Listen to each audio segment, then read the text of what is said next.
ఆంధ్రప్రదేశ్లో కోరలు చాస్తుంది డయేరియా.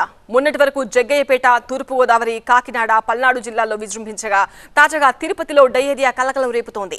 2 మానసిక వికలాంగులు డయేరియాతో మృతి చెందారు.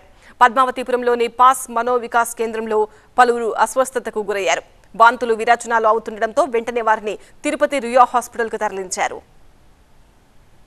ఆసుపత్రిలో చికిత్స పొందుతూ 2 మృతి చెందగా మరో 10 మందికి క్యాజువాలిటీ చికిత్స కొనసాగుతోంది. అయితే వారి పరిస్థితి విషమంగా ఉన్నట్టు తెలుస్తోంది. అప్రమత్తమైన DMHO పాస్ మనోవికాస్ సెంటర్కు వచ్చి ఆరా తీశారు. డయేరియాతో చనిపోయిన 2 శేషాచలం, గణపతిగా గుర్తించారు. పాస్ మనోవికాస్ సేవాశ్రమంలో మొత్తం 70 మంది ఆశ్రయం పొందుతున్నారు. ఈరోజు పాస్ మనోవికాస్ అని చెప్పి ఒక NGO ఆర్గనైజేషన్లో నిన్న మార్నింగ్ ఒక బ్రాడ్డెడ్ కేసు రుయా హాస్పిటల్కి రావడము, అదేవిధంగా ఈరోజు మార్నింగ్ ఒక బ్రాడ్డెడ్ కేసు రుయా హాస్పిటల్కి రావడం జరిగింది.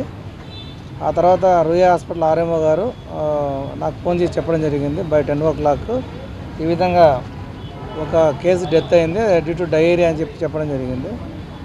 అందువల్ల ఇమ్మీడియట్గా నేను గౌరవ కలెక్టర్ గారికి అదేవిధంగా మా యొక్క టీం అందరికి కూడా ఇన్ఫామ్ చేసి అక్కడ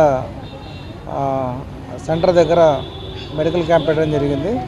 అదేవిధంగా అంబులెన్స్ కూడా ఏర్పాటు చేయడం జరిగింది. అదేవిధంగా మన DPO గారికి, RWS ఇంజనీర్కి, అదేవిధంగా మెడికల్ కాలేజ్ ప్రిన్సిపాల్ గారి ద్వారా ఒక ఇన్వెస్టిగేషన్ టీం కూడా వేయడం జరిగింది.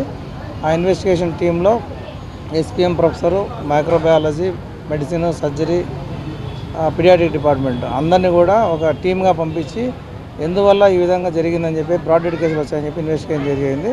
అక్కడ ఉన్నటువంటి కిచెన్ కానీ, అక్కడ ఉన్నటువంటి ఆయిల్ కానీ, అక్కడ ఉన్నటువంటి వాటర్ శాంపిల్స్ కానీ అన్నీ కూడా కలెక్ట్ చేసి ఫుడ్ ఇన్స్పెక్టర్ ద్వారా ఫుడ్, అదేవిధంగా వాటర్ అన్నీ కూడా కలెక్ట్ చేయడం జరిగింది. అదేవిధంగా ఇన్వెస్టిగేషన్లో ప్రైమరీగా మాకు తెలియదంటే మేము మన RDO గారు జిల్లా ఆఫీసర్ విజిట్ చేసిన తర్వాత అక్కడ ఒక ఆయుర్వేదిక్ డాక్టర్ని వాళ్ళు ఇన్హౌస్ డాక్టర్గా అపాయింట్ చేసుకొని ఈ 2 days నుంచి అంటే శనివారం రాత్రి, ఆదివారం పొద్దున వచ్చినటువంటి కేసులంతా కూడా వాళ్ళ ఇన్హౌస్లోనే ట్రీట్మెంట్ చేసి అక్కడ ఉన్నటువంటి ANM కానీ, MLHPs కానీ, లేకపోతే డాక్టర్ కానీ ఇన్ఫర్మేషన్ లేకుండా వాళ్ళు మేనేజ్ చేయడం జరిగింది.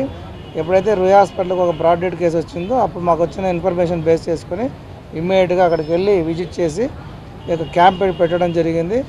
అదేవిధంగా రుయా హాస్పిటల్ ఉన్నటువంటి పేషెంట్స్ అందరూ కూడా గౌరవ RDO గారి ద్వారా అంతా విజిట్ చేయడం జరిగింది. తిరుపతిలో డయేరియా విజృంభణపై మరింత సమాచారం రుయా ఆసుపత్రి నుంచి TV9 సీనియర్ కరెస్పాండెంట్ రాజు అందిస్తారు.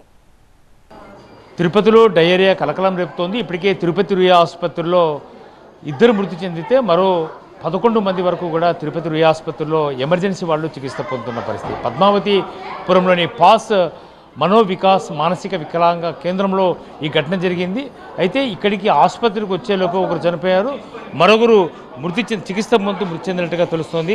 అయితే ఇప్పటికే ఎమర్జెన్సీ వార్డులో చికిత్స పొందుతున్న వారి సంఖ్య అంతకంతకు పెరుగుతోంది. ప్రస్తుతానికి 11 మంది చికిత్స పొందితే వాళ్ళందరూ క్రిటికల్గానే ఉన్నట్టుగా తెలుసు. రుయా సూపరింటెండెంట్ రవిప్రభు మనతో ఉన్నారు. చెప్పండి, ఇప్పటి వరకు కూడా ఎంతమంది చనిపోయారు, మిగతా వాళ్ళ పరిస్థితి ఏ విధంగా? అంటే ఇప్పుడు ప్రస్తుతానికి 8 కేసులు ఉన్నాయి. ఈ 8 కేసులు అన్నీ కూడా మనకి స్టేబుల్గానే ఉన్నాయి. 2 సివియర్ కేసులు మాత్రం వచ్చాయి. వాటికి ఫ్లూయిడ్స్ పెట్టి ఇంట్రావెనస్ లైన్స్ పెట్టి ఇస్తున్నాము. అలాగే వాటికి కావాల్సిన మందులు కూడా యాంటీబయాటిక్స్, బ్రాడ్ స్పెక్ట్రమ్ యాంటీబయాటిక్స్ పెట్టడం జరిగింది. అన్ని రికవర్ అవుతున్నాయి, స్టేబుల్గానే ఉన్నాయి. ఒక 2 సివియర్ కేసులు కూడా స్టేబుల్గానే. షిఫ్ట్ కొద్దిగా సివియర్గా ఉన్నవి ఇంకా అక్యూట్ మెడికల్ కేర్లో పెట్టడం జరిగింది. వన్స్ కొద్దిగా రికవర్ అయితే ఐసోలేషన్ వార్డులో పెట్టడం జరుగుతుంది. ఇంకా కొన్ని కొత్తగా ఫ్రెష్ కేసులు వచ్చాయని చెప్తారు, వాటికి కూడా ట్రీట్మెంట్ ఇస్తారు. అమ్మ, మీరు స్కూలు మానసిక వికలాంగ కేంద్రం నుంచి మీరు వచ్చారు, ఏం ఆహారం పెట్టారు, ఏం జరిగింది అసలు? సార్ యాక్చువల్గా మేము సాటర్డే వరకు ఈవినింగ్ వరకు ఉన్నాం సార్. ఆ రోజు కూడా మేము ప్రతిదీ హాట్ వాటర్ ఇస్తాం పిల్లలకి. హాట్ వాటర్ ఇవ్వడము, కేరింగ్ చాలా బాగుంటుంది సార్, దాని గురించి ఏ లోటు లేదు. సండే హాలిడే కాబట్టి వాళ్ళు కూడా కేర్ టేకర్స్ కూడా మంచి హాట్ వాటర్ ఇస్తారు. తర్వాత మంచి ఫుడ్ బాగా బాయిల్ చేసిన ఫుడ్ ఇవ్వడం జరుగుతుంది. ప్రతి పిల్లవాడిని మేము దగ్గరుండి వాళ్ళు తినకపోయినా కూడా తినిపిస్తాం సార్. సో అలాంటి కేర్ ఉంది. బట్ ఏమైందని మాకు అర్థం కాలేదు సార్, ఇంతవరకు అయితే అర్థం. ఎందుకు ఒక డెత్ జరిగిన తర్వాత మీరు ఎందుకు అలర్ట్ అయ్యారు? ఒక డెత్ జరిగిన తర్వాత బ్రాడ్ డెడ్తో పేషెంట్ని తీసుకొచ్చారు, ఆ తర్వాత ఇక్కడికి వచ్చిన తర్వాత ఇంకొక ఎక్స్పెక్ట్ చేయలేదు సార్, ఇలా జరుగుతుందని ఎక్స్పెక్ట్ చేయలేదు. సో నిన్న స్కూల్కి రాగానే ఒక అబ్బాయికి ఇలా సివియర్గా ఉందని చెప్తే ఇమీడియట్గా మేము హాస్పిటల్కి తీసుకురావాలని చెప్పి తీసుకొచ్చాం సార్. తర్వాత ఆ అబ్బాయి ఇంకొక అబ్బాయి కూడా శేషు చలమని అబ్బాయి కూడా అలాగే ఉండడంతో ఆ అబ్బాయిని కూడా తీసుకెళ్ళడం జరిగింది సార్.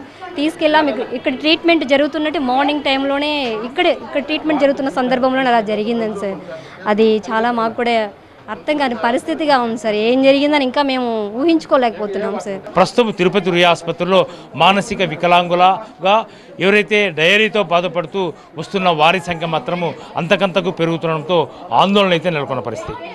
కెమెరా పర్సన్ జగదీష్తో రాజు, TV9, తిరుపతి రుయా ఆసుపత్రి నుంచి.